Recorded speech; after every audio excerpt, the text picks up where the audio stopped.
እጅግ የከበረ የሚመስለው ኢየሱስ እኛ ጋር ያቀረበበት ሳይሆን መልአኩ ለሙሴ የሰጠበት ነው። ወንጌል ሰምታችኋል ይላቸዋል። አዎ። በክርስቶስ ኢየሱስ አምናችኋል። አዎ። እንግዲያው ከዚህ ፈቀቅ እንዳትሉ ወንጌል ከልብ ተወሰደ ማለት መሪ ተሰበረ ማለት ነው። ከሰማችሁት ነገር እንዳትወሰዱ አብልጣችሁ ልትጠነቀቁ ይገባል። የተዘራው የወንጌል ዘር የሚዘረፍበት እድል አለው። በሌላ ነገር በስተት አሰራሮች፣ በስተት ትምህርቶች ሊተካካ ይችላል። ሪሊጂየስ በሆኑ ሪቹዋልስ፣ ሃይማኖታዊ በሆኑ ስርዓቶች ወንጌል ሊተካካ ይችላል። የዕብራውያን ቸርችን በጣም ቻሌንጅ እያደረጋት ያለው ሃይማኖታዊ የሆኑ ሰዎች ናቸው። የመላእክት አምልኮ ነው። ከፊት ለፊታቸው በቀደመው ኪዳን የእግዚአብሔር ሕግ የመጣበት በጣም የከበረ መንገድ አለ። እሱ ነው ከጌታ ከኢየሱስ ክርስቶስ ወደ ኋላ እየጎተታቸው ያለ። ኢቫንጀላይዝ አይደለም እያረጋቸው ያለ፣ ወንጌል እየሰበካቸው አይደለም። አምነው ድነው ከያዙት እውነት ላይ በቀደመው ኪዳኑ የመጣበት መንገድ ነው እየተፈታተናቸው ያለው፣ እየጎተታቸው ያለው። ከየትኛውም ነገር በላይ በጣም ከባድ ነገር ሃይማኖታዊ የሆነ ነገር ከባድ ነው። ምክንያቱም ከቨር የሚያደርገው የሃይማኖቱን ካባ ነው። የመላእክት ስም ሲደረድሩላቸው ዕብራውያን ልባቸው ቅልጥ ይላል። ጌታ ኢየሱስ ክርስቶስ የአባቱን ፈቃድ የፈጸመበት መንገድና በመላእክ መካከለኛነት ሙሴ ሕጉን የተቀበለበት መንገድ በጣም የተራራቀ ነው። እጅግ የከበረ የሚመስለው ኢየሱስ እኛ ጋር ያቀረበበት ሳይሆን መልአኩ ለሙሴ የሰጠበት። ኢየሱስ ከመላእክት ይልቃል፣ ይበልጣል ብቻ አይደለም፣ ይልቃል። ለንጽጽር አይቀርም። ይሄንን ደጋግመን ስለወራ ነው። እስቲል ግን ይሄ ሰውዬ አልበረደም አይደል? ውስጡ አልበረደም። አሁንም ደግሞ ያስጠነቅቃቸው፣ ከሰማችሁት ነገር እንዳትወሰዱ አብልጣችሁ ልትጠነቀቁ ይገባል። ይሄ አልበቃቸውም። ሰዎቹ ጳውሎስን በተለያየ መንገድ አገዙት። እንደውም ራሱ መሰከረላቸው። በጣም አይን ታማሚ ነበረ። ገላትያ በሚሰብክበት ወቅት የኔን የታመመ አይን አምጣና የኛን ደህና አይን ውሰድ ብላችሁ ያን ያክል ወንጌሉን ብቻ ሳይሆን ህመሜንም ለመካፈል ፈቃደኛ ነበራችሁ ይላል። እምሰብከውን ወንጌል ብቻ ሳይሆን ህመምህን አምጣ፣ ሰርጀሪ ቢኖር አይን ሊቀያየሩት ያን ያክል የተቀበላችሁን እንደ አምላክ ሲቀበሉት አምላክ አይደለሁም ማለት አይደለሁም ጭቅጭቅ ማቅ ነስንሰን አይደለም ይለው አመድ ላያችን ላይ አድርገን ከዚህ ከንቱ ስራችሁ ትመለሱ ዘንድ አምላክ የላከን ባሪያዎቹ ነን።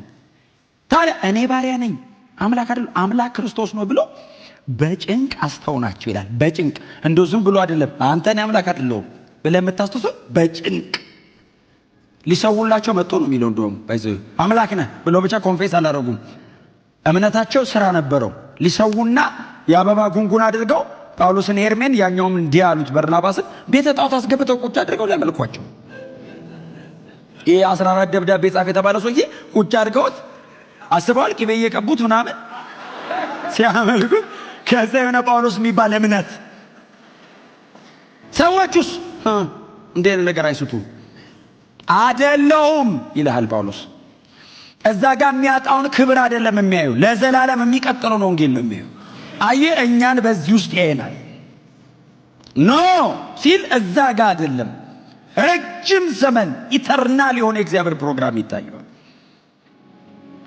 ከዛ እነ ጳውሎስ ሰብከው ተደስተው ቸርች ተተክላ በጣም ጥሩ ቸርች ናት ሄዱ። ልክ እነ ጳውሎስ ሄዱ እግር በእግር ማን እንደመጣ ታውቃላችሁ? የአይሁድ ሕግ መምህራን እዚህ ዕብራውያን ቸርች ህመም የሆነ ጉዳይ አለ። የአይሁድ ሕግ መምህራን መጡ። ቸርቹ ድምቅ ብሏል፣ ቆንጆ ሆኗል። እንደዚህ አሏቸው። ምንድን ነው አላቸው? ጳውሎስ ወንጌል ሰበከን። ምን ብሎ ሰበካችሁ? በክርስቶስ ኢየሱስ ማመን የዘላለም ሕይወት ያስገኛል አለን። ዋው ልክ ነው፣ ግን ሙሉ አይደለም፣ ይጎልዋል። ምን እናርግ? የጳውሎስ ትምህርት ወይንም በክርስቶስ ኢየሱስ ማመን ሲደመር ሕግን መጠበቅ በገላትያ አውድ መገረዝ እኩል ይሆናል ድነት። የኢየሱስ የመስቀል ሥራ ብቻ አያድንም፣ ሕግን መጠበቅ ግዴታ ነው አላቸው። አይ ሃይማኖታዊ ስለሆነ ጉዳዩ የብሉይ ኪዳን ጥቅስ በሙሴ በኩል በአብርሃም ዘመን ኢያሪኮ ላይ ኢያሱ ያደረገውን ደርድረው አስረዷቸው።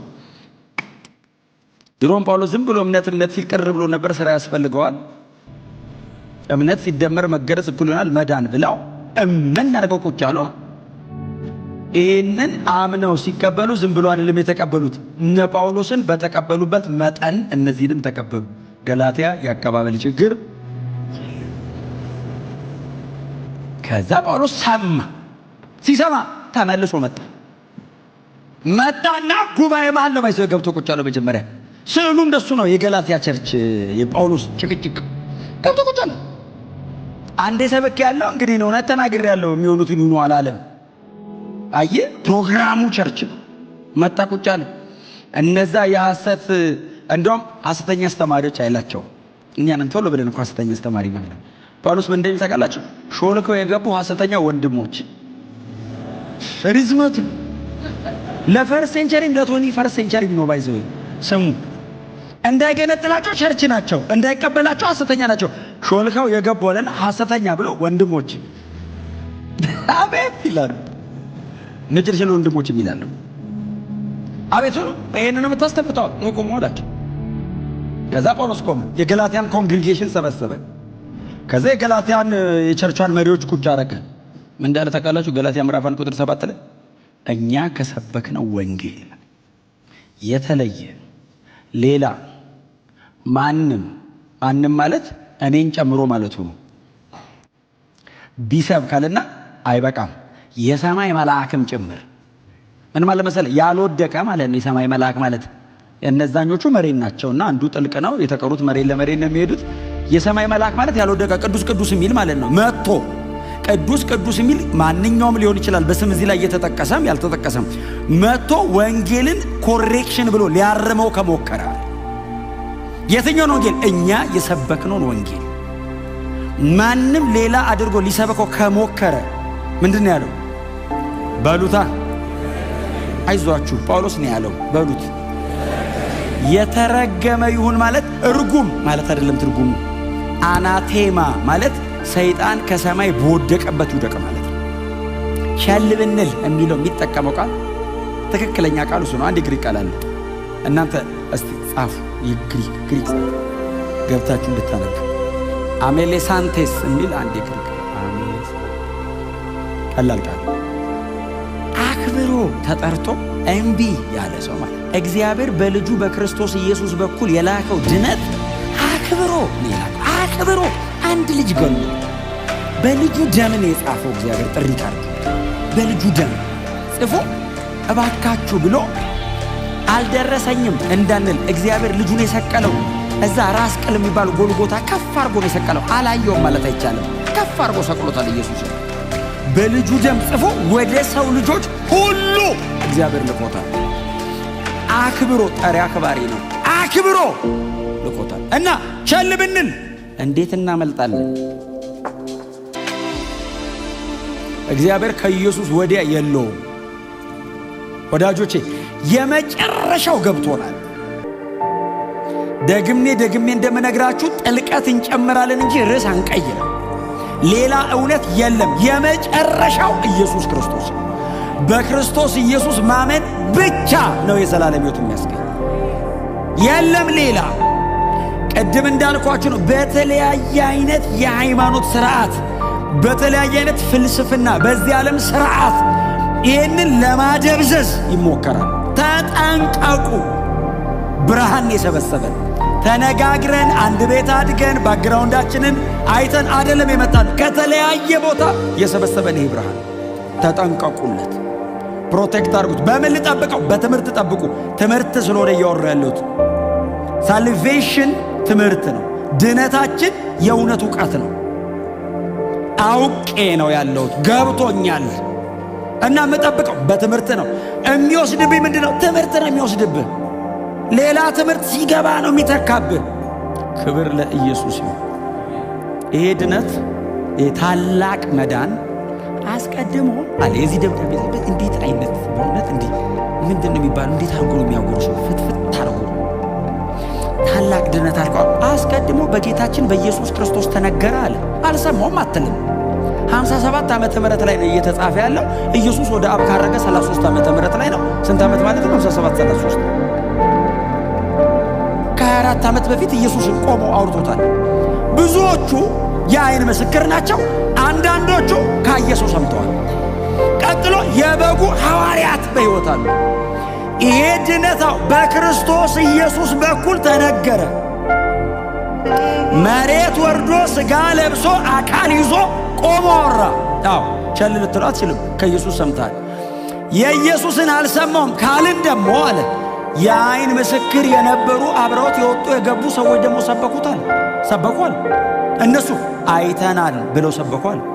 እና የአይን ምስክር የነበሩ ሰዎች አብረው የወጡ የገቡ የበሉ የጠጡ አወሯል። እግዚአብሔር በክርስቶስ በኩል አልሰማውም ካልክ ምስክር እንዲሁ ቁጭ ብሎ ሲሞት ያየ፣ ሲሰቃይ ያየ፣ ሲቀበር ያየ፣ ሲነሳ ያየ፣ ሲያርግ ያየ ሰውዬ ቆሞ አወራል።